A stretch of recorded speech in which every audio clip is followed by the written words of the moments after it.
Okay, well, welcome everybody to this event. I will say that the panel discussed ahead of time and decided that we were okay being unmasked, but we do want to encourage the audience to still remain masked. So just based on the policy of the observatory thus far. So anyway, good evening and welcome to Making Michigan, which is the Bentley's series on the history of the University of Michigan. I'm Gary Krenz. This is our first hybrid version of Making Michigan. You know, if you're familiar with the series, you know that the past 2 years, for obvious reasons, we have been online only. And I'm really happy to welcome both our online audience, which is joining us on YouTube, and the audience here at the historic Judy and Stanley Frankel Detroit Observatory. And because this is a bit of an experiment, we really welcome any feedback that you have, you folks online and you folks right here in the room, so thank you. I also want to welcome our panel members, who I'll introduce in just a moment.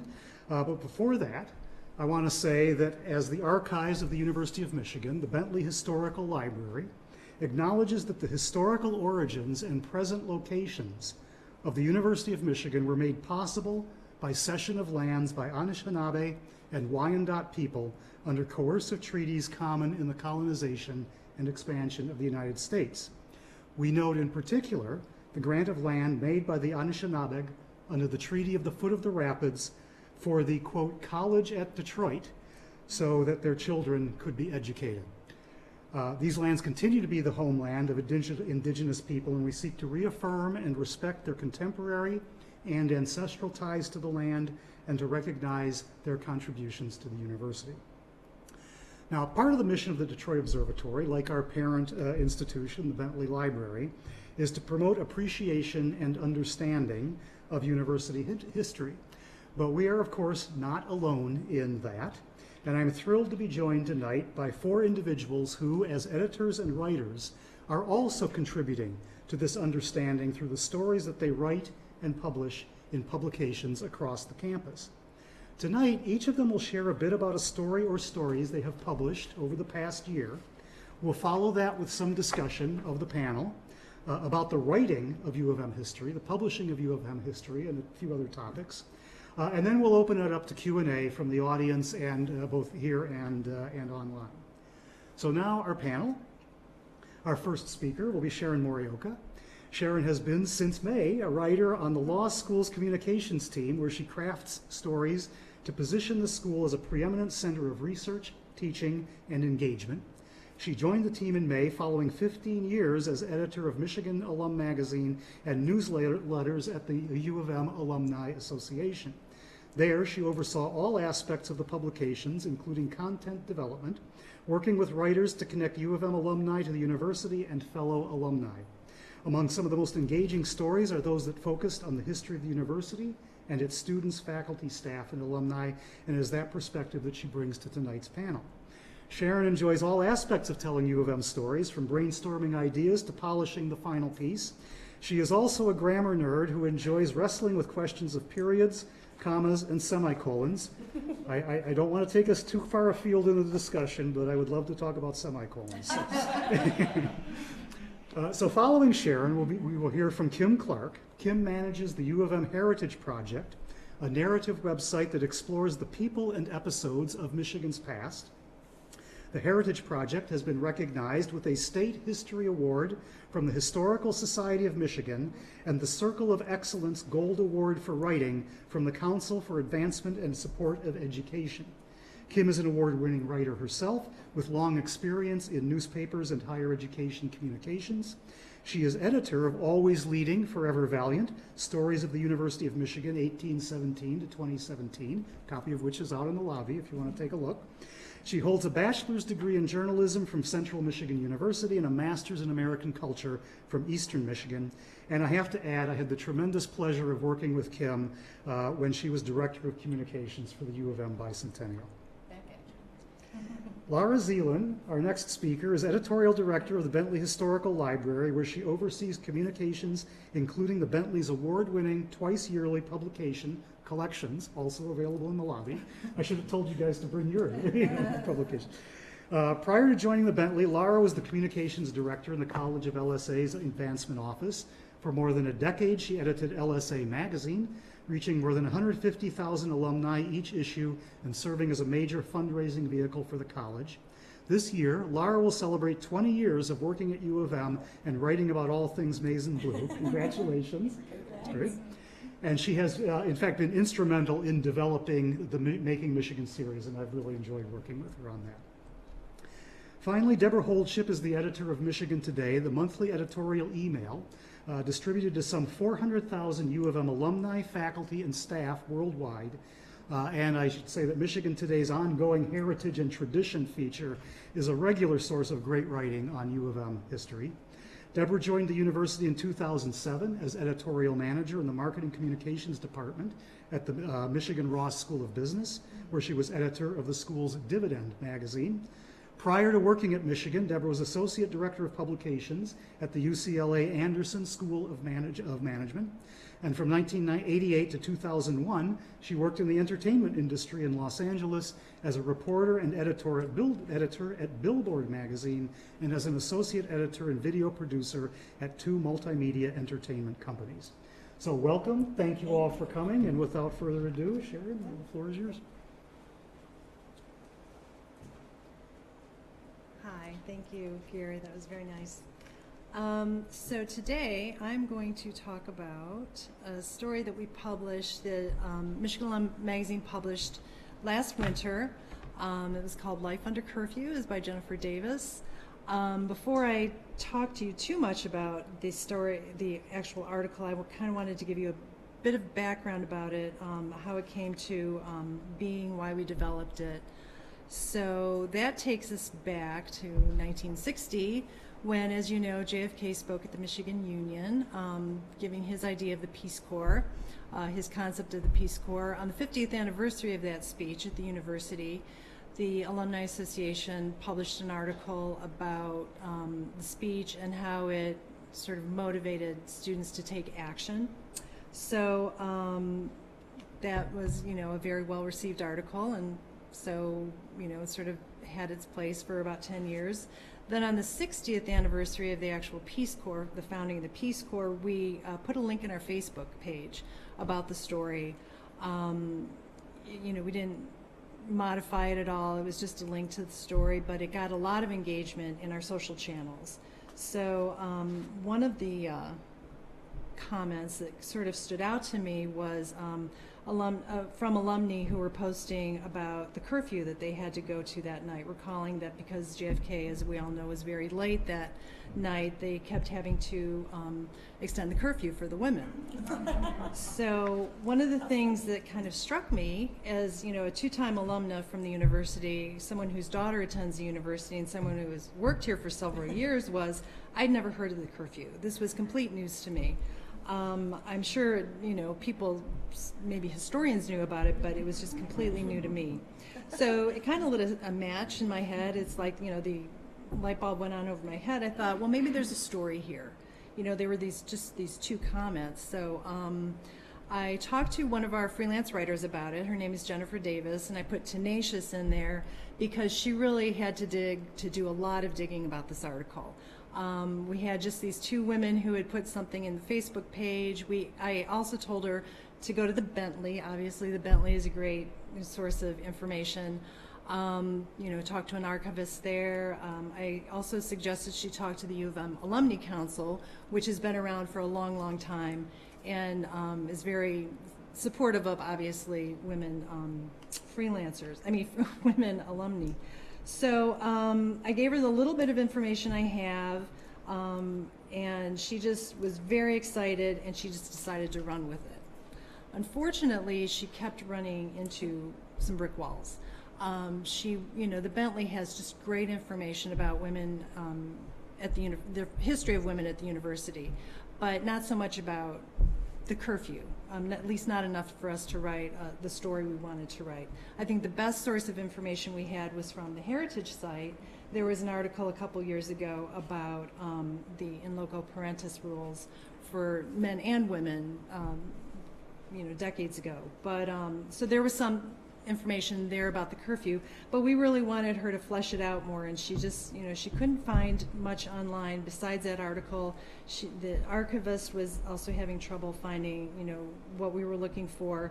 So what she did was she just started talking to some of the women who were around. These are women who, were co-eds back in 1960, but now they're like grandmothers whose granddaughters are going to college. So it was really kind of interesting. But once she started talking to these women, they started saying, well, you really should talk to so-and-so, and you should talk to so-and-so. So it really became more of an oral history, which was great because we wanted to hear in their own words what these women's experiences were, good and bad.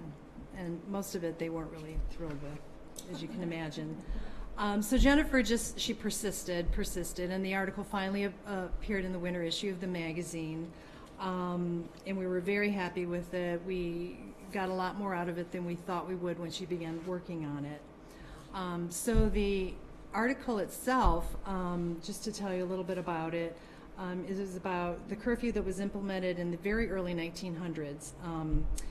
According to the Bentley, it's likely that U of M's formal policy was implemented when Myra Jordan became the Dean of Women. That's something else we learned. There was something called a Dean of Women at the university. And she began this league house system, which is sort of a coordinated system of boarding houses, which the policy for in loco parentis rules, as I said, guided some of the rules for women. And let me see. And I'm sorry, I'm trying to track my notes here. So one thing that we did find was that a lot of the women said, they just found these rules very irritating. Who wants to have to be told when to come home, especially from today's perspective. But they also said that it was interesting to us that they said they just took it for granted. It's just like, well, why wouldn't we have had rules that the men didn't have to abide by?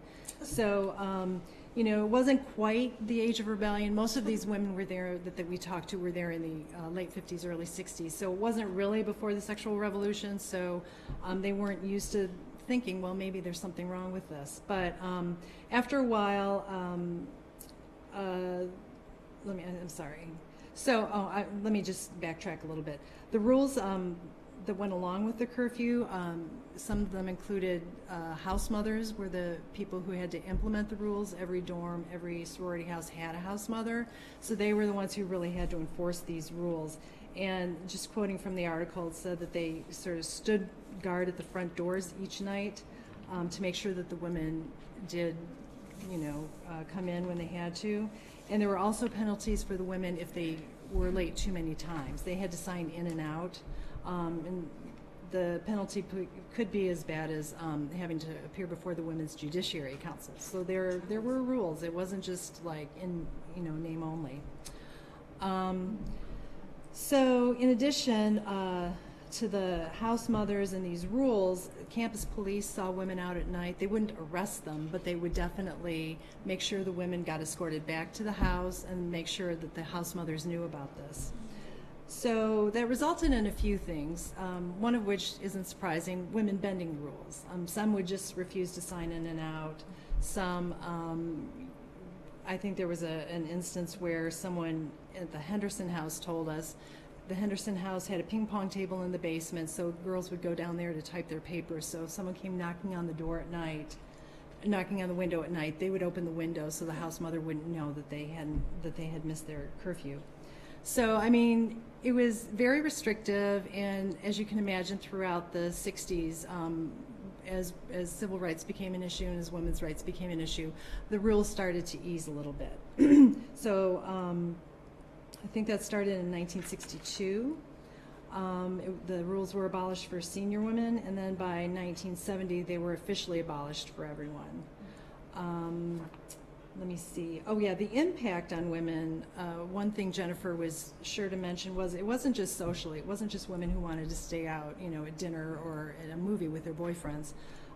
What they also wanted to do sometimes was stay late at the lab, stay late at the library, stay late to see JFK. So it really affected their whole education. It wasn't just a social thing. And then in the course of Jennifer's work, she also stumbled upon just a couple of other anecdotes. We didn't really know what to do with these because they didn't fit into the theme of the curfew. But we had this sidebar, which you can see, I don't know, right there, about other things that women had to face. Like, I'm sure many of you know, the Michigan League was only open to men, and women couldn't walk through the front door of the Michigan Union until 1956. The marching band until Title IX was passed 50 years ago this year, women weren't allowed in the marching band. So things like that, just, you think this was, 2 generations ago, 3 generations ago, and these were actually rules that women had to live by. So it was quite eye-opening. So we posted the story, the curfew story, in our Facebook page again, and we got a lot of comments, a lot of engagement, 116 comments during the month of March, this past March. The story was the second most clicked story online for the Alumni Association. And of course, among many of those comments were stories from women who told their own curfew stories, their own stories about, limitations they had as students here. And, okay,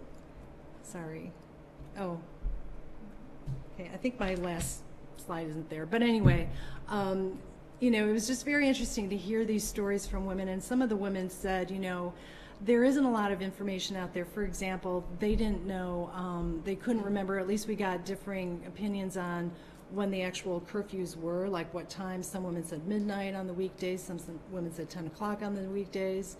So Jennifer really said, it's important to get these stories now. I don't want to be morbid, but in a few years, a few decades, some of these women might not still be with us. So it's really important to get these oral histories now to learn, and I think it just shows, the importance of University of Michigan stories is not just, things you might find in documentation at the Bentley, but actual stories that people can tell of their experiences, I think are just really important. And, I think we're going to talk a little bit later about what makes history at the university, make a historical story. I think these types of personal stories are just really interesting, and it can be anything, but we'll talk more about that later, and I don't want to take too much time. So.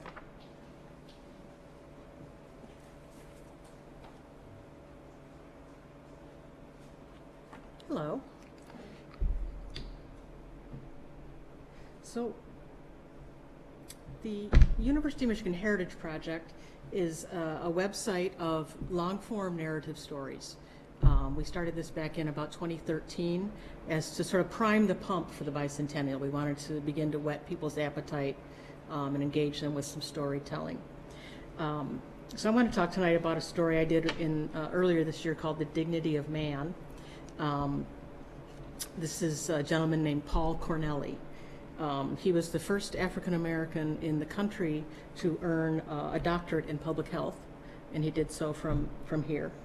Over the course of his very long career, he really helped to transform healthcare in the country by ending separate but equal treatment and integrating medical and clinical care for African Americans. He said at one point that segregation and discrimination are just as damaging to health as water pollution, unpasteurized milk, and smog. And this is what drove him his entire career. He came to U of M in 1926 in the larger photo here, the Negro Caucasian Club. He is right smack dab in the center. He's in the middle row, in the middle. He came from Detroit. He went to high school in Detroit. He spent his first year of college at what we call today Wayne State University. He transferred here and he wanted to be a doctor, so he took an LSA pre-med course. And he joined the Negro Caucasian Club, which was a very new club, student organization, black and white students who were committed to improving racial ties. And so they would bring well-known black speakers to campus, largely because the university wasn't going to be inviting them, so they took it upon themselves to invite these speakers. And the students themselves conducted sit-ins, and Paul Corneli was one of them. This is where they would go to restaurants in Ann Arbor that would not serve black people because the owners claimed if black people eat in my restaurant, paying white customers will leave. And so Paul and some of his classmates would go in and they would sit down and absolutely nothing happened. The white customers did not leave. And they just sort of blew out of the water this argument of the restaurant owners. But he said many years later that racism was rampant, both on campus and in Ann Arbor.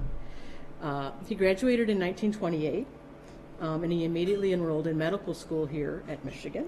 He was one of 4 black men in a class of about 160 medical students, and he decided he wanted to become a thoracic surgeon. He was a very good student. In fact, he was the first black student at Michigan to be inducted into Alpha Omega Alpha, which is the Medical Honorary Society. He graduated from medical school in 1931, and he wanted to do his internship, or what we today call a residency, at University Hospital. University Hospital did not employ black doctors. They wouldn't take black residents. So the irony that we would educate black people to be physicians but not hire them was pretty striking when I was researching this story. So he went off to Durham, North Carolina to work at Lincoln Hospital, which is a segregated hospital, which was how healthcare was in the South at that time. And this is where he began to really see firsthand the damage of segregation on the health of African Americans. So this is Lincoln Hospital. He wasn't there very long when he faced a big career decision that he certainly had not been expecting. A gentleman by the name of Numa Adams, Dr. Numa Adams, who's up here on the right, he was the dean of the College of Medicine at Howard University. Howard University, as you probably know, is a historically black university in Washington, D.C. And Dr. Adams was going around the country approaching talented black physicians and trying to recruit them to come to Howard. So he said to Paul Corneli, I will pay for you to go back to school if you will get your doctorate in public health. You do that, and then I'll take care of your debt, and I will employ you at Howard. I'll put you on the faculty at Howard. So Paul Corneli was like, I don't know what to do. I've spent a lot of time and money working to become a physician. And he also remembered from his days as a medical student that doctors just kind of looked down on the field of public health. It was a tier lower than being a physician. And did he want to sort of take a step back in his career like that? But then he remembered 2 faculty members that he had here at Michigan when he was doing his pre-med studies. And they were Nathan Sinai and John Sonwall. They were both public health professors. We didn't have a school of public health yet. We had studies in public health, but the school itself wasn't created until 1941. But Corneli remembered these 2 men because he found them so engaging as professors. He said that John Sonwell had a missionary zeal for spreading public health to every crook and corner of the United States. And he felt the same way about Sinai, who was a very different person in terms of personality, but he was so struck by them and so impressed by them that he thought, well, these guys are so committed to public health, maybe I will try it. And so for the 3rd time in his life, he enrolled at U of M and began his doctoral studies. He received his doctorate in 1934. As I said earlier, it made him the first black man in the country to have a doctorate in public health. And then he went back to Howard, not back to Howard, he went to Howard, where Dr. Adams had promised him a position. He ended up spending almost 40 years there. He was a professor, he became a department chair, he directed the campus student health service, and he became the medical director of Freedman's Hospital, which was Howard's teaching hospital, and it served the African American community of Washington, D.C. And all the time that he's on the faculty, and this photo is him teaching a class at Howard, all the time he's on the faculty, he's doing research. And his research is showing over and over again that the separate but equal healthcare approach in this country is failing black Americans. That the mortality rates for African Americans are much higher for white people, particularly in the rural South, which is where most black people lived prior to World War II. They were dying of heart disease, tuberculosis, pneumonia, venereal disease, complications from childbirth, all diseases and medical issues that were preventable and were not killing white people at the same rate. And so he would constantly publish papers showing this.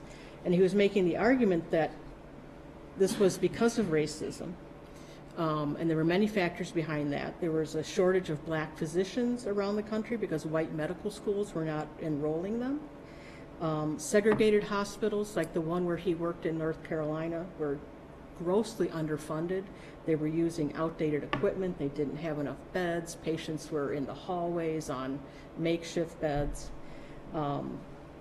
Blacks who were treated at white-run hospitals in the North were still discriminated against. They weren't getting the same kind of care. They were in separate rooms from white people.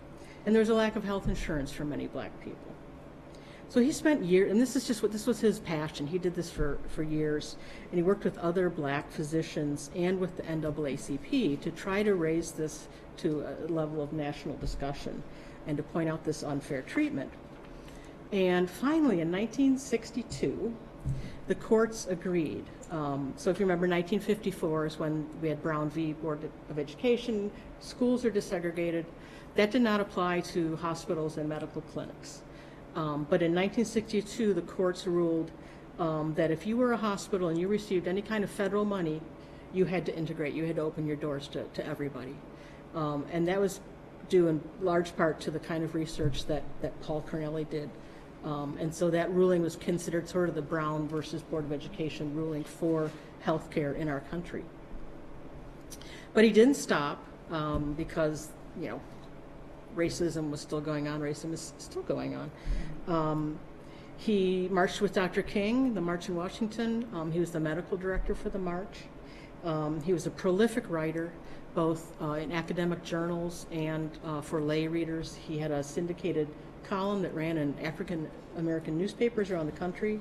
He testified before congressional committees a number of times about how black and poor people were being left behind by this country. In 1969, he was elected president of the American Public Health Association, the very field that he wasn't even sure he wanted to go into, and now he was president of it. He's the first black man to head up that organization. And he was actually the first black man to head up any large professional medical organization in the country. He lived to be 95 years old, which I think is very impressive. The university gave him an honorary degree. At the School of Public Health, there is a fellowship that is awarded to underrepresented scholars who want to go into academic public health. Earlier this year, the School of Public Health dedicated the Paul Corneli Community Room, which was really nice. And interestingly enough, that came about after a group of students in the School of Public Health petitioned the administration of the school to say, you're not paying enough attention to our black alumni and the impact they're making on the field. So I love that almost 100 years after Paul Corneli joins the Negro Caucasian Club, his successors as students are still pounding the table saying, we've got to make some changes around here.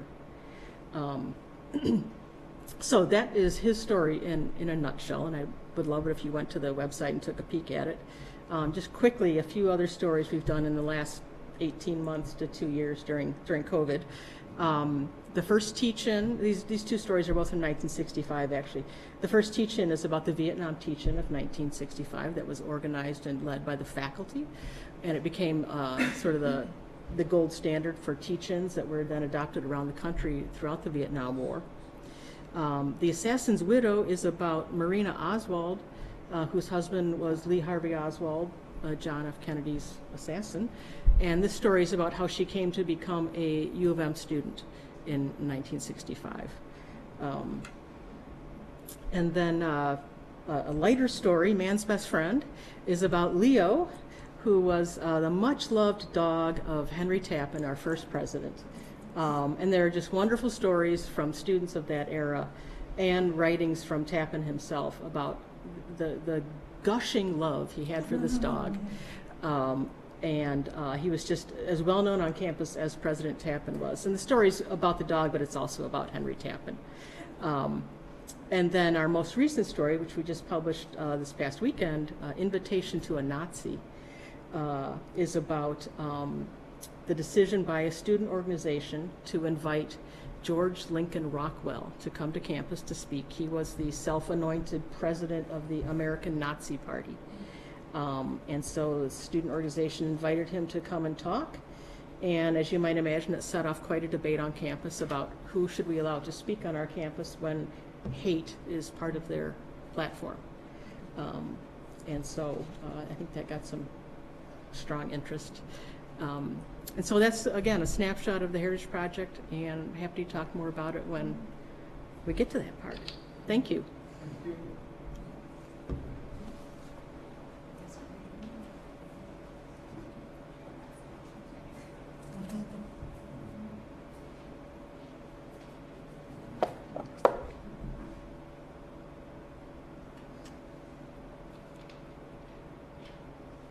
Well, of course, I just lost my notes.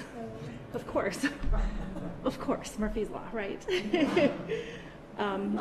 You know what? I've practiced. So we're going to go for it. All right, friends. So this story was the cover story. I'm going to tell you about the cover story of Collections Magazine from a few months ago.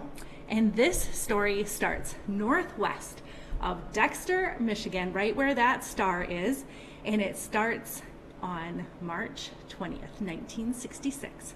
And right where that star is the home of Frank Manor. Now, he is a farmer, and he is at home with his wife and son, and about 8:30 that evening, he sees flashing lights outside of his home. So he runs outside to look and see what in the world is going on, and he sees this strange object above a lowland near his home, and it's got a crazy quilted surface to it, and it's got flashing lights, and it's going up and down, and his son sees it and his wife sees it, and they are like, what in the world is going on?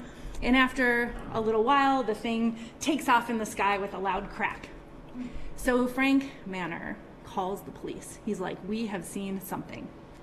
And instead of being laughed out of the room, the police tell him, we know what you've seen because we have seen it too. We have seen it, we've even taken pictures of it, and people have been calling all week citing strange things in the sky. So what in the world does this have to do with the Bentley?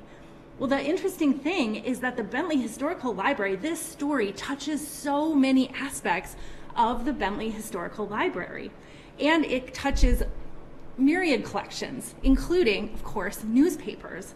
So we have lots of clippings because, of course, the newspapers were all over the strange lights in the sky. We also have multiple elected officials' papers. We have official correspondence between the elected officials who are writing among themselves, trying to figure out what's going on, and they also collected letters from their constituents who are writing to them saying, you gotta fix this, like what is going on? And then we also have U of M faculty papers where we've actually got researchers who became involved in this. Now, how in the world did reputable U of M researchers become involved in strange lights in the sky over Dexter, Michigan in 1966?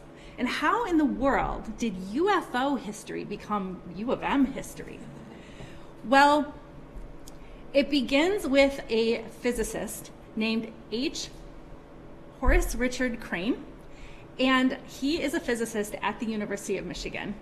And lest you think that he's some Doc Brown character who's just crazy and like, oh, there's aliens, we're going back in time, Marty. Like, he is not that guy, all right? So he is an incredibly reputable physicist. He's in the National Academy of Sciences. His research, he helped discover neutrinos. He helped create the technology that would be used in super colliders. And this is him. This is a photo from his collection at the Bentley. This is him with this super collider technology that is still used today. So this guy is absolutely the real deal. So why in the world is why does his collection have stuff about UFOs in it? Well, to answer that, we have to go back to what happened that night on March 20th, 1966, and around that time in Ann Arbor to talk about what happened next. Because ultimately, the story I'm going to tell you tonight is really not about what happened that night, but what happened afterwards and how all of this impacted history. So this man is named Sheriff Douglas J. Harvey. Now, Sheriff Harvey, he believed his men. His men were the ones who were out in the field. Some of them even took pictures of these crazy lights, and they had seen them. And so he really believed his men. He knew Frank Manor. He knew Frank Manor wasn't a crazy guy. And so he said, listen, we've got to investigate this. And so he was asking people for help, and it really fell on deaf ears. Nobody wanted to help this guy. They were like, yeah, whatever. So finally, he found a sympathetic ear, and that sympathetic ear was a man named, it was his congressional representative named Weston Vivian. And that's Weston Vivian. And Weston Vivian said, I will help you. And so he put pressure on his colleagues in DC, who in turn put pressure on the military and the Air Force specifically. And the Air Force finally relented, and they said, fine. We will send out an investigator to look at what happened in this area in March 1966. We'll send somebody out to just figure it out. So the guy they send is this man. His name is J. Allen Hynek. And J. Allen Hynek is also no slouch. He is a physicist. He is at this time the chair of the Department of Astronomy at Northwestern University. And he is also has been a consultant for the military since World War II about strange stuff going on in the sky, because the military doesn't really know what's going on either. And they want input from people in the academy. So they bring him on, and initially this investigation by the military into strange objects in the sky is called Project Sign. It's actually first called Project Grudge, but then it's called Project Sign, and you might know it as Project Blue Book. It changes its name to Project Blue Book in 1952. So Hynek comes out, he goes to the manor farm, he's looking around, he's talking to everybody, he interviews the police, he talks to folks, and in the end he says, okay, I've heard it all, and what you all experienced was swamp gas. Okay. So this is a cartoon from the collection of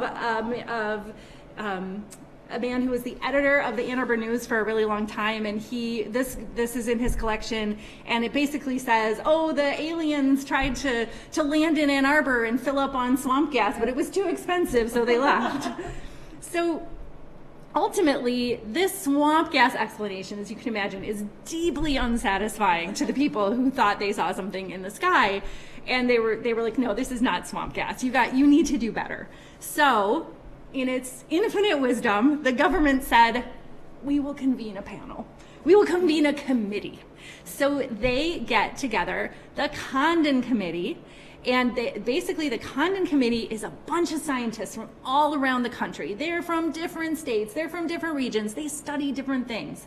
There are lots of them, and they're led by a man named Edward Condon, another physicist. He's at the University of Colorado, and they all convene at the University of Colorado starting in 1966. And this committee meets for 2 years, and they review all of the findings that the government has. They have 59 case studies that they review, including the Michigan case study of these strange lights over Dexter. They review that. They review 58 others.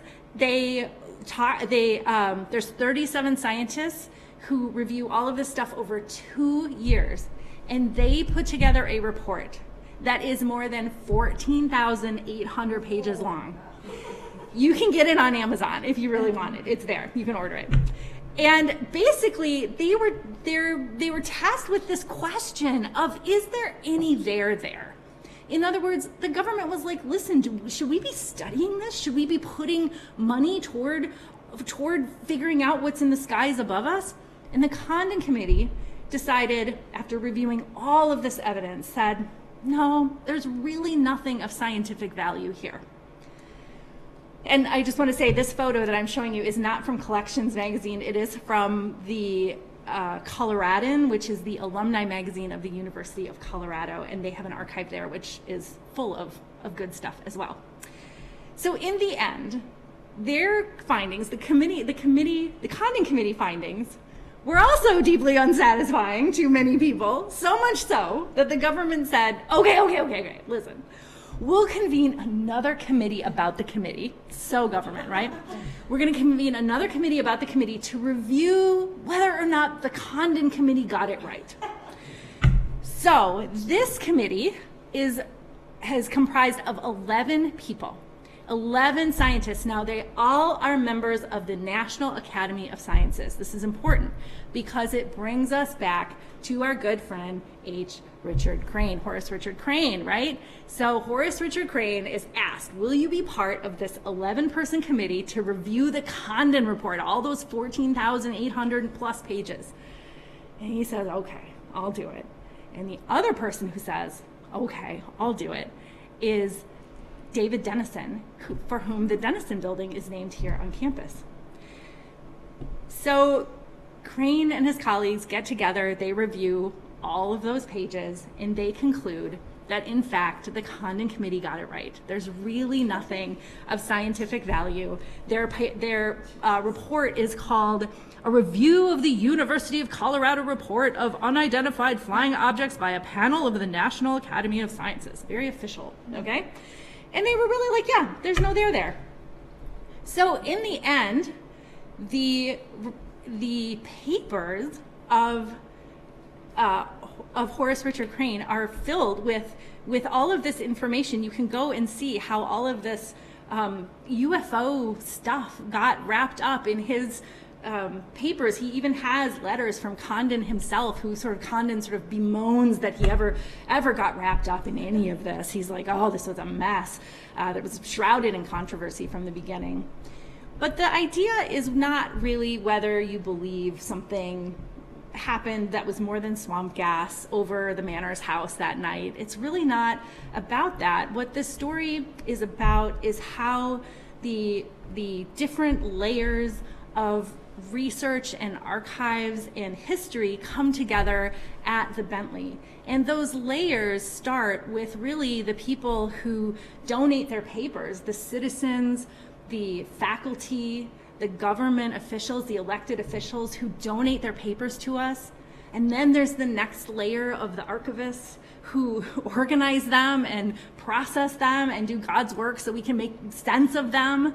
And then there's another layer of writers like us and researchers who get to come in and try to connect the dots and try to make meaning out of those layers and tell the stories. And I think chances are that the archive might even have more UFO stuff in the future, because this is all back in the news again. If you've been watching it, it's interesting stuff. So we'll have to keep an eye on the archive and maybe an eye on the skies. So thank you guys. Get me to Dexter. Too sweet.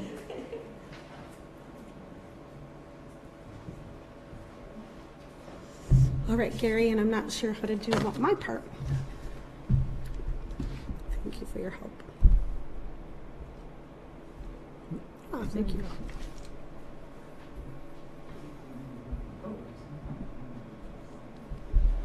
Huh. Okay, let's try again.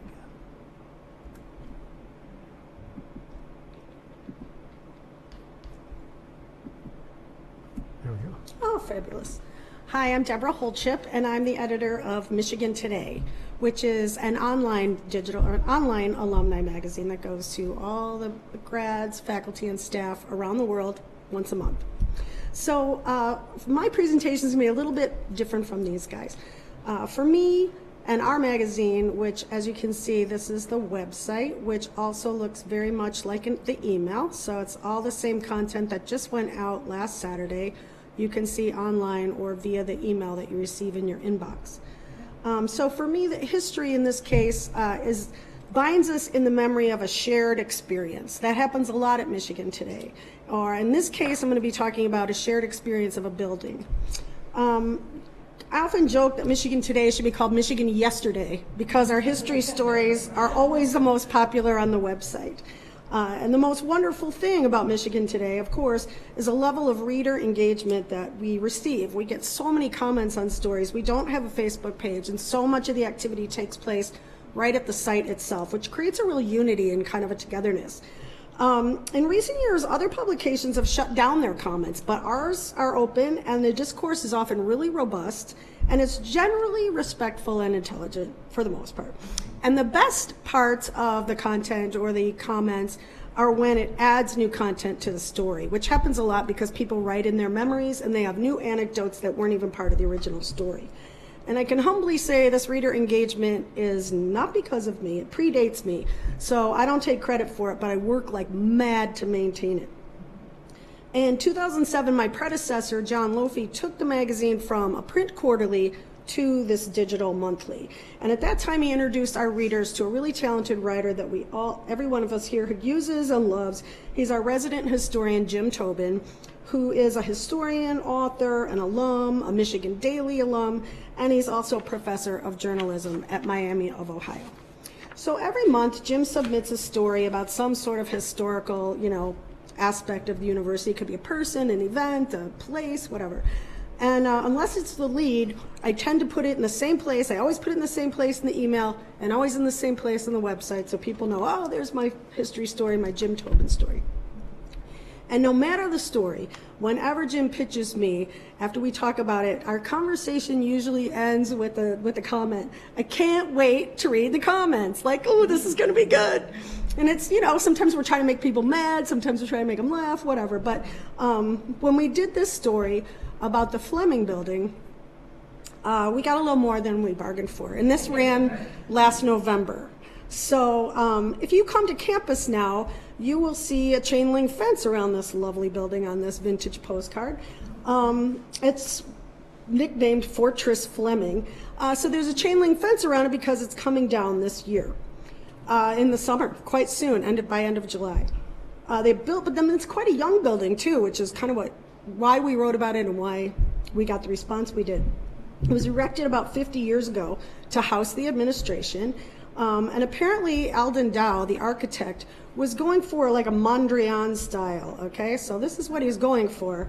And if he hadn't been vetoed, according to Jim, Dow would have made the Fleming windows, which you can barely see because they're really small, he would have made those windows blue with maize trim, which would have been really pretty.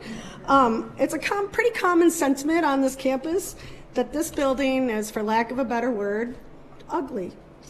Even on this lovely vintage postcard. I mean, few people have ever expressed love for the design of this building. Few have ever expressed a desire to work in it.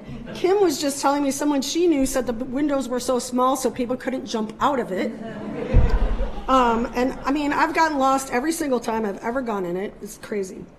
But it was named for U of M President Robin Fleming, who was here during the very turbulent time on campus, the 60s and 70s. And a lot of people refer to him as a very skilled diplomat who did his best to keep the peace on this campus when things were just going out of control. So there was a lot of anti-Vietnam protests, anti-war protests. The rise of the Black Action Movement was heating up. The rise of the women's movement was heating up. So a lot of student activity, campus protest. Now, years later, here we are in the 2010s, the exterior masonry of the building apparently was starting to degrade. It needed emergency repairs, it needed annual inspections. So planners here on campus decided a full-blown fix would cost too much. So they decided to move the administration over to the old Ruth Venn Museums building, which did get rehabilitated. And it has those terrazzo pumas in front, which you may all remember. And that building was designed in 1928, but is more sound than Fleming. When we learned a building was coming down in 2022, this summer, Jim pitched a first-person essay. So this is a story told to you in the voice of Jim. So he could write his own feelings as a member of this alumni family that has all shared in this experience of this lovely, homely building. So as he describes it, the entrances are small and uninviting. Most of the windows are slits, either at floor level, at the level of the ceiling or floor. So you don't really get to look out the window and enjoy the outdoors. People have said for years it was designed as an actual fortress to protect administrators from marauding student protesters. Even tour guides say that when they walk around here. But according to Jim's piece, that is an urban legend. The building was designed years before students started taking over buildings. So we led our November issue with this piece, and we're lucky that the vintage postcard is so catchy. Like, I wanted a nice little historical version of the postcard, or of the building, instead of like a recent photo. We got 69 comments. It instigated quite a flurry of feedback. And they covered a really wide range of topics, which is why I chose this story. It's not just about the building itself. It's about architecture. It's about Alden Dow. Oops. It's about Robin Fleming, who was our president here. And we got comments about sustainability and other, sustainability and so much more. I mean, people wrote in memories, and it was just not like, I love the building, I hate the building, you're stupid, no, I love, that kind of stuff that you usually get. So one reader, a Boston-based lawyer, Jeffrey Lipshaw, had been a cartoonist at the Daily back in the day. And in 1974, he contributed this comic to the Daily, and he sent it to me after the story ran, and I slipped it into the story. And he said, I may have contributed to the urban legend about being a fortress. So you can see there's one thought bubble going, I'm afraid we're going to have to raise tuition 20% while cutting back on student services. And the other person saying, that's okay, over here the windows are bulletproof. So that, the legend enjoys the long tail of history, apparently, because people still believe that. So meanwhile, the comments, as you can see here, there's a lot of them, and they are as entertaining and interesting as the original story itself. So look how much more content you could read if you really wanted to. And I mean, it's pretty interesting. So go back to the top. Okay, so ironically, despite the fact that our whole story is about how ugly this building is, nobody likes it, the first comment is from a guy named Stuart Bagley. He liked the building. I'm like, dude, that's the first comment? You like the building? And then the second guy says, so I agree. Thank you, you guys. So they blew out our thesis right there. Well, later, a woman named Catherine Sanderson from 1990, right here, she took up the bunker argument, which we said does not exist. That's not true. And then this guy, Carl Freer, fired back with an argument about something called brutalist architecture, which I had never heard of, and that, which predated student protest, thus debunking the bunker argument. Then you have this guy, Aldous Lappins, law graduate. He had his own opinion. He says, unfortunately, I had to endure this paean to architectural ugliness for years while going to classes. James Cooper, 1972, noted that he could look out his window in West Quad and see a block M in the brickwork on the south side of the building. And then so you're like, what are you talking about? And then this guy writes in and goes, oh, here it is. So if you can see, and you may never have known, there is in fact a block M right here in the brick. Isn't that crazy? Didn't know. So that was nice. Oops, that was his Google Street link that he provided to us. So then, this guy Thomas Goodsell, here's another good one. He says, as a Frosh, beginning in 1974, I took over the building, to advocate for more minority representation on campus. And then this guy, Jaime Colmenero, writes back and says, is that you who your roommates called Burnout Tom? So much for his grand career as a student protester. So funny. But I love that they talk to each other, So then this woman, Diane Demo Sadler, she noted that when this is completely unrelated to the Fleming building, she says, they're moving to that building with the pumas in front of it? And she says, of course you must remember the very sexist lore associated with those cats. They were supposed to roar if the women were virgins. And if they didn't, well, ... As for President Fleming, Doris Rubenstein, 1971 grad, she couldn't agree more that he deserved a more attractive building. She thought he was too good of a person to have such an ugly building named after him. But detractors of Fleming noted that, had another opinion of the president. So this guy, Anthony King, a grad from 03 and 2012, wrote, "This article does a great job of ignoring the policies of Fleming and their often negative impact on the black community. Fleming undermined or co-opted every black effort to make their time here better." Then he recommends a book that proves his point. So if you don't believe him, you can go read the book. Environmentalist Susan Weinberg from 1967, 71, and 75 complained that the decision to bring down the building was a crime against the environment. So she is definitely a sustainability person who can't understand why we are, destroying the environment by taking this building down. Now this guy, Larry Peace, another multiple grad, 73, 75, and 78, he lends a real historical significance to the building in the sense that he remembered confrontations between students and police there. And he said, "Those were important formative years for all of us and our country. The fortress architecture always represented the tension between the generations to me. I'll be sad to see the landmark go. Michigan's contribution to the growth of our country during those troubled times is important to remember." So he really sees the building as a symbol of that time and is sad to see it go. But then I actually had to laugh because after all this thoughtful discourse, there's this guy named Charles Sneed, an actual architecture alum from 1982. And he wrote quite succinctly, "Not every building is timeless and worthy of preservation. 50 years is a pretty good run." Now, near the end of the comments, this guy, John Lyons from 1977, made sure we knew, he had issues with the whole story and all these comments. He says, "Alden Dow was a serious and underrated architect who does not deserve this ignorant trash talk. Why not preserve and protect and reuse?" And then he ends it with this, "I expect we'll see another of the school's high-rise, fake Gothic soul killers on this site." Ugh. And then there's this guy, Dave Burgett, very near the end, who, look at all these things, had kind of a mind meld with me. He's from 1977. He says, "I think we should be very hesitant to part with buildings that have artistic and historical merit, even if they are imperfect. I'm sorry to see the Fleming building go. Having been there for 50 years, it is part of the experience of the overwhelming majority of living alumni." And therein lies a whole reason why we did this story and generated this abundance of comments. So thank you, Dave Burgett, for understanding and verbalizing my editorial process.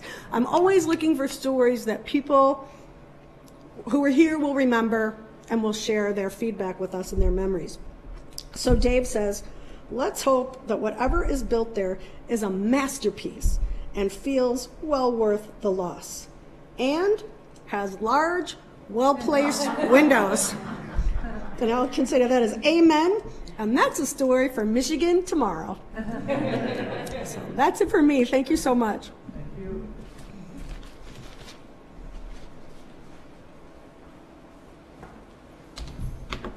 Well, how about a hand of applause for all? I think that was great. A real smattering of different takes on the institution from different perspectives. And I want to make sure we have enough time for audience questions. So I guess the first thing I want to ask is, does any of you have any reflections on anything that your colleagues on the panel presented? Any reactions? I think Deborah, in her closing remarks, summed it up really well.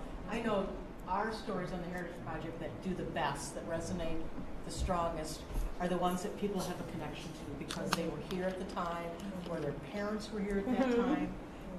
So if it's a story from 1940 on, it resonates. If it's a story from 1850, it might be interesting, but people don't get in a lather about it.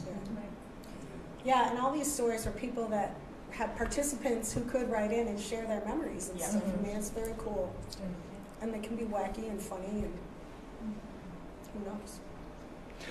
So let's go to the big topic, right? Why is writing about U of M history important?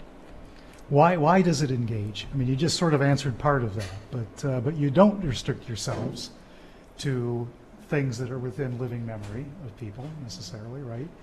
What is it about the history of this place or the history of any place that makes it important to write about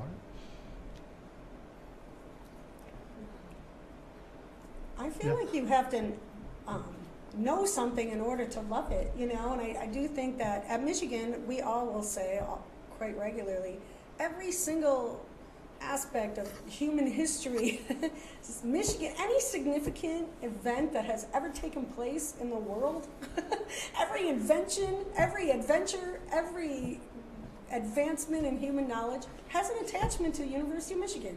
You can pick any story out of the ether almost, and that you will find an alum attached to it.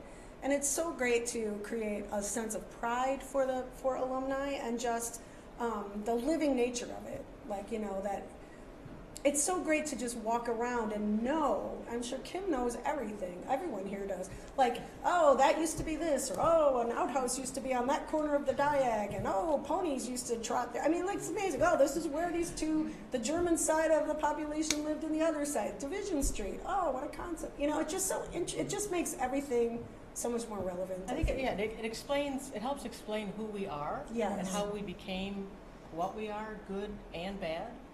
Mm-hmm. It might be something as simple as, you know, why is the diag the diag? Mm-hmm. Yeah. I mean, for any student, the diag is important because it's been part of your life. The same with faculty, staff, anybody who works here. Mm-hmm. But why is it where it is? Why does it look the way it does? How did it evolve? Who planted these trees? Who planted these trees? And so, you know, we did a story about that. Others have done a story about it. And I just think it helps give context and texture to the place. And it gives you a sense of ownership too, Yeah, especially if you participated in it. I think people are here during such a formative time of their lives as well. I mean, these are 4 years where they're first time out of the house, the first time they're independent, they're meeting, you know, lifelong friends, they're meeting their spouses, they're learning things that they're going to take with them for the rest of their lives, and it all happened here. So it's not just a place, it's like a frame of mind almost, it's a context for their lives that, you know, they want to know more about. It touches, you know, it just resonates a lot. Mm-hmm. Mm-hmm. I think too, in an era of sort of fake news, it's easy to want to believe, even just about the, you know, windows in the building, right? It's easy to want to believe a certain narrative about something. I think that's like part of the reason that, you know, the archives and preserving the archives is so important, is because we have the primary sources of history, and so we might want to believe something about the university or about Michigan or whatever, but the history, if we're getting it right, it'll tell us the truth, and we need to follow the truth. And it's so neat. They recently, UMS did a movie about Hill Auditorium. I think it was called A Seat for Everyone. And they had moving footage of people like in cloche hats and driving, you know, Model Ts in front of Hill Auditorium. And it's like, oh my God, I walk by there every day. Look at those people. Like, those people are real. And it was so interesting to me that they were moving. And it's like, I'm watching a documentary about my own town where I go and that building. It's just fascinating to me. I'm walking on those same steps that lady in that cloche hat was wearing. I don't know why that's cool, but I think it is. You know, I think it's amazing. So when you think about a story, do current, I mean, some of the stories that you were talking about tonight, Laura, you mentioned, I mean, UFOs are back in the news big time, right? And I know this was a story from a little bit ago, but do current events come into play when you're thinking about a historical story, and how does that happen? We just found a fascinating document that was about I should say the royal we, my colleague April McKay found a document about how U of M would support women in their decisions about abortion, and they actually had clergy who would counsel them about their decision, and if they chose to get an abortion, they would facilitate that. They would facilitate them to cross state lines and go to New York where it was legal. And it was just such a fascinating, we posted it to social media because it was like, oh, the university has been helping women with this issue this was very pre-Roe. I mean, anyway, it was just one of those things where it's in the news, and it felt important to say that the university has been in dialogue with this topic for a very long time. And that's just one example. Sharon, I feel like I cut you off. I'm sorry. No. I just think, a lot of times it provides a context for current issues that are going on, and that's an excellent example of what I was thinking of. Is that I had a good one These things recently are where happening I got a again. phone call from a writer who was a Michigan Daily alum from the late 60s. His name is Roger Rappaport, who covered many of the protests at the Fleming Building back in the day. And he said, would you like a story on my uncle Anatole Rappaport, who is like a relative, who was a very successful researcher and faculty member here, who was famous for his theories about game theory and negotiation and peace. He's very interested in peace. It turns out he's Ukrainian, and he escaped Ukraine in 1921 on ice skates as a 10-year-old boy. So we wrote this, it was so beautiful because it was Roger's own family, and he wrote this, and we sort of created this little adventure story. The war had just begun, and it was like, how can Michigan Today cover the war in Ukraine, this current event, other than just faculty commenting on how it was going to play out. So it was really fascinating, and then it also gave us an opportunity. Shirley Koppelman at the Ross School is an expert on Anatole Rappaport and is a contemporary researcher who is using his theories to advance her own work. So it was an opportunity to quote her and include all of that, and then to hear back from students who had known him. A woman called me who used to babysit for him, and she talked about how he played the piano, and he was so beautiful, and it was just amazing. And people who had him as when they were students here had no idea of his backstory. And by virtue of being a child of war as he was, that informed everything he did about his peace work. So that was a really interesting piece. So in the stories that you've written or published, Sharon, you told that your story is about women from a period which in many ways their experience was very different, right? From women, at least maybe starting in the late 60s, early 70s, and perhaps up into today. But any reflections about how much does the student experience change, and how much does it kind of stay the same? Any thoughts about that? I think just, and this is just a very small example, but you can read letters through the decades of students writing home saying, it's cold here, I didn't pack enough socks or sweaters, they're homesick, and then at the end of the 4, maybe 5 years, they don't want to leave. We have a story about Raul Wallenberg, who was a student here in the 30s and went on to save thousands from the Holocaust. And he just loved being a college student. And he loved being a college student here. And one of the things he wrote in his final days was, I'm just beginning to feel at home here in my little Ann Arbor. And he didn't want to leave. And I think a lot of alums feel that way. That, I don't want to go out into the big bad world. Yeah, and in his case, if he hadn't left, imagine the tragedy Right. that would have happened for all those families and those people. So it's like, we're lucky you left. So sometimes people make a distinction between heritage or tradition and history. Right? And any reflections on that? How do you balance positive and negative aspects in the history of the University of Michigan as you're thinking about stories? Kim and Jim discuss that quite regularly. Yeah, we do. Yes, I know. We, on the Heritage Project site, we try to tackle some of those hard stories. When we began the project, one of our guiding principles was this isn't going to be a rah-rah site. There are places for that, and they're popular, but we're going to take a deeper dive into our history. And obviously we just scratch the surface with the stuff we write about. But I think we've taken on some, touchy stories, and tried to present them thoughtfully and, tell some of the uglier chapters from our history. because they are part of our history.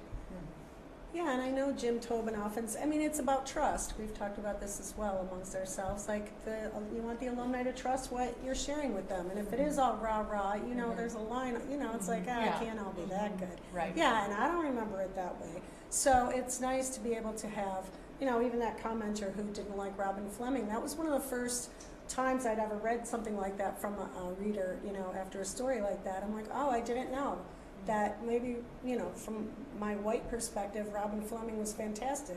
From a young black student's perspective, not so much, you know. So it's really important to get both sides of that story out. And it doesn't hurt anybody. We all know this stuff happened, you know, so. And I think it helps speak to the credibility of the institution. I mean, we're a university, we're supposed to be seeking the truth. Yeah.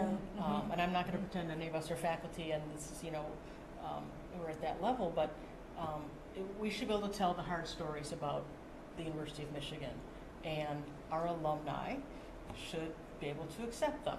Yeah. That this is what happened at your school. And if it makes you a little uncomfortable, that's okay. Maybe it triggers you to do something Yeah. in a positive way going forward. So before we open it to Q&A, maybe one last question. Anything in the works for any of you that you would like to share a little hint about before?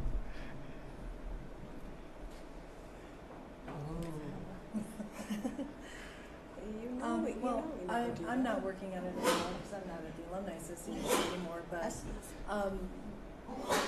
bless you. The Alumni says the Michigan Alum magazine is working on a piece about the 50th anniversary of Title IX and how that affected co-eds on campus. Not, you know, mainly sports. Sports is what you think about, but as I mentioned earlier, women weren't allowed in the marching band until 1972. So Right. I'm looking forward to reading that article myself. And I've been working on a story, it's just not there yet, about the university arresting gay men in the late 50s and early 60s. Students predominantly, but faculty. And students were expelled for being homosexual, which was a crime at that time, and had to basically have a note from their psychiatrist to be re-enrolled as students. Writing about that chapter of our history. Yay! But it's important, I think. Working on a story about a Bentley initiative. We have a ton of collections related to the Philippines, and how we acquired that is really problematic. There's also lots of Philippine collections across campus at other museums, and we're in an initiative to sort of repair and decolonize some of those pieces and some of the things in those collections, and it's difficult and challenging work to look back at the university's sort of complicit role in the Philippines, and it's complicated. But there's a cool mystery. We have a small painting that may or may not be by a famous Philippine artist, so we're investigating that, and it's really cool. And if it is, it's going to be a gem of a story. That'll be a sidebar, but it's a nice metaphor actually for some of this work. So it's cool. For me, I came in here like with my little secret idea, but I didn't want to get scooped by anyone. But it's so funny how we are. But yeah, but Laura has my story already. I really wanted to wanted to investigate, or do want to investigate, and hope maybe we can do this together, about pre-Roe v. Wade on campus. I saw this great documentary called The Janes, and it was about these women in Chicago who had sort of an underground railroad for young women. And I just wanted to find out if we had that here, and maybe to talk to some women who had experienced that and how they handled it. So I want to talk to actual people who are still alive and could tell me. So, but I hadn't started. I didn't know where to start. I did ask a woman one day on the diag, an older woman with a clipboard. She was getting Planned Parenthood signatures for a petition. And if you're wondering how one finds a source for a story, I'm like, did you go to school here? She said, no, unfortunately. but I was going to ask her if she knew anyone back in the day. So yeah, I mean, we have to start somewhere. And now that I was so excited when I heard you say that you guys founded it. So We'll talk. okay, Well, yeah, thank you I'll all. poke your eye out until you give me that story. Don't take it from me. Thank you all for sharing that. So I want to open it up to the audience. So if you're here in person, I think we remember how to do this, right? You raise your hand and I'll recognize you. If you're online, please put your question in the comments, and Andrew Rutledge is going to pass them on. So let's start with the people here. Yes, sir. I'm obliged to say in the beginning that my wife loved the curfew. No. She didn't want to be stuck out till midnight. Work on the weekdays. It was too much. Very interesting. That's But great. my question is, Good how to excuse. approach the Bentley to ask a question without wasting your time? I'm interested in, I know a little bit about a private committee that prepared the university for World War II in anticipation, among other things, that there would be civil unrest here in America. And if I want to ask the library on the net, and they didn't know how to approach the Bentley. So what I want to do is come in and say, I don't know whether somebody's already written about this, whether you got the information, or whether I got more than you do. But I don't want to take anybody's time if it's not the thing to do. Well, let's just disavow this idea that you're wasting anybody's time by asking a question. So please, like, ask the Bentley, and I think my reference colleagues would be delighted to help you. And in fact, my colleague Brian is here, who knows an awful lot about that topic, and so you guys might be able to talk. But please, like, come to the archive and ask us questions. And I say us because I'm not an archivist. I'll talk to you, and I'll try to connect you to the right people. How's that? Any others? Yes, sir.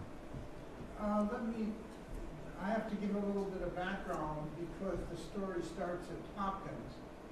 And I found out when I was going to Hopkins for my PhD, which is late 50s, early 60s, that Hopkins had a quota for Jewish students, undergraduate students, and they explained this. They did not publish it, but they explained it to the researcher who was helping them do research on admissions and economists. That in general, the Ivy League schools, all with medical schools, did this in the East, because otherwise they felt their medical school would be 100% Jewish practically if they changed their admissions policy. And I observed that. I came to Michigan much later to teach. But what struck me from knowing alumni was that, and from one things I learned was that there were more subscriptions to the New York Times in Ann Arbor than Albany, New York. I'm not sure of this, but that supposedly Ann Arbor took more daily New York Timeses than any city in New York other than New York City. And which also tends to say they're from New York. Lots of New Yorkers are here, and lots of Jewish students must be here. But I have no idea, and I've pursued some things, and I certainly am not thinking that there was no anti-Semitism in Michigan.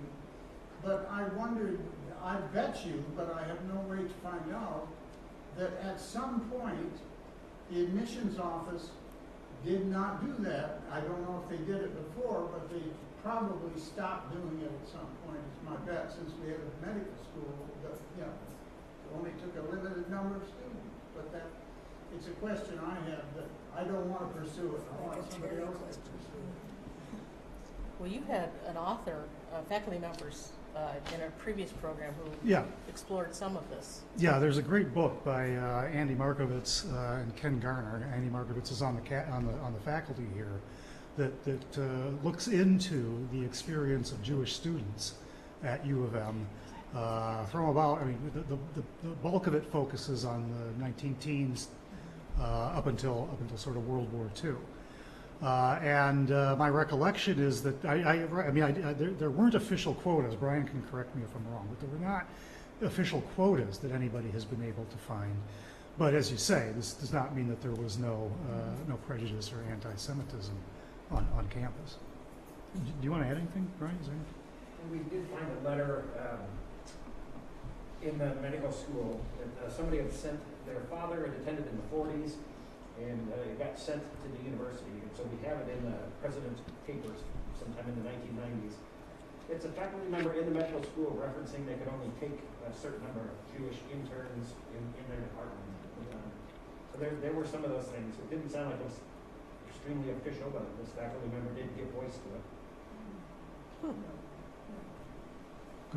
Good question. Andrew has an online. Great. Somebody in the chat wants to know, how has social media affected the collection of information that you all count on for your work and stories? Does it change things dramatically? Can you ask that again? Sorry. How has social media affected the collection of information you use for your work and thinking about stories? Well, we use social media quite a bit to get sources, like for this Curfew story I was talking about. We did a story on something totally different on the JFK visit, but there was this comment and sort of sparked an idea. So we'll use it that way. We might see something that can develop into a further story.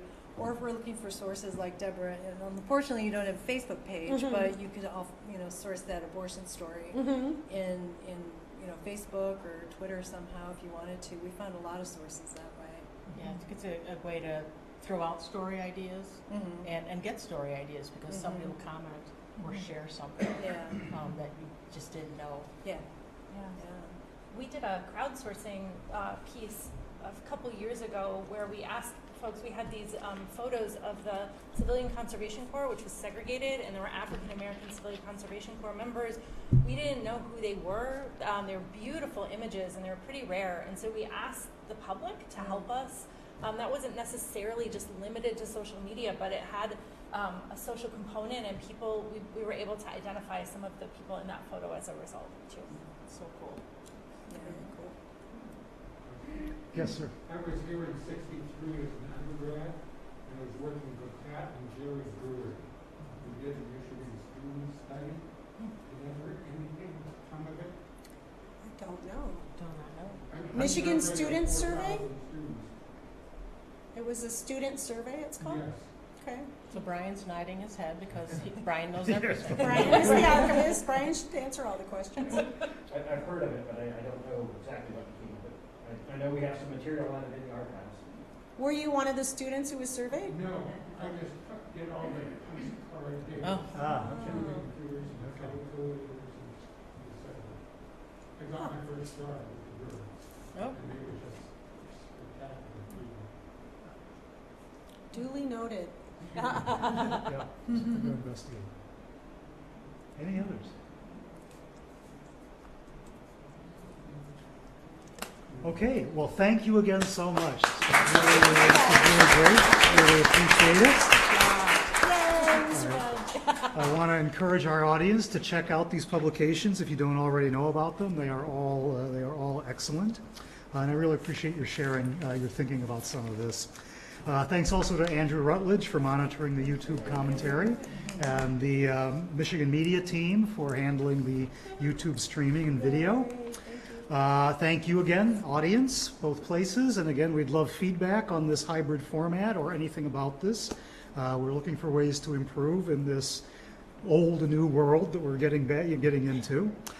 Michigan Media will be back in September. We're taking July and August off, but we'll be back in September. In fact, the topic is going to be Anatole Rappaport, who Deborah just mentioned, and we will have Shirley Koppelman from the business school, and Roger Rappaport, whom you mentioned, who's a filmmaker and author, and Anthony Rappaport, who is Anatole's son, very accomplished violist, and will give sort of some personal insights. The story in Michigan Today is great. If you have a chance to look at it, I encourage you to do it, and I hope you can join us in September. Tonight's session will be available on our website in a week or two. For those of you here at the observatory, you are welcome this evening to have a look around when we wrap up here.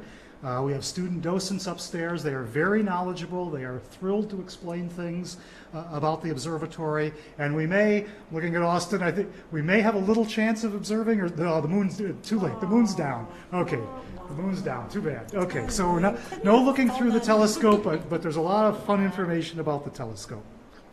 And for those of you online, I hope that you can join us here in person sometime. Check out our website for upcoming events. So until September, everybody be safe, stay well, keep hope. That's important, right? Yes. And have a good summer and good night. Thank you. Thank you.